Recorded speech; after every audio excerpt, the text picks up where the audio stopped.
పవన్ ని హీరోలంతా కాపీ కొడుతున్నారట.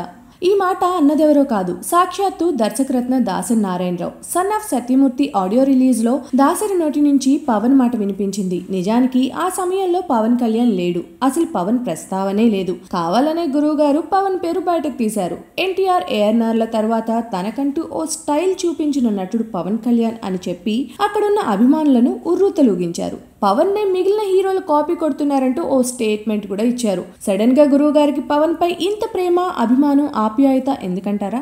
దాసరి నిర్మాతగా పవన్ ఓ సినిమాలో నటిస్తున్నాడు కదా, అందుకు. తన హీరోని తాను కాకపోతే ఎవరు పొగుడుతారు? అందుకే గురువు గారు కూడా పొగిడేశారు. మరి దాసరి వ్యాఖ్యలకు మిగిలిన హీరోలు ఏమాత్రం నొచ్చుకున్నారో గానీ పవన్ ఫ్యాన్స్ మాత్రం పొంగిపోయారు.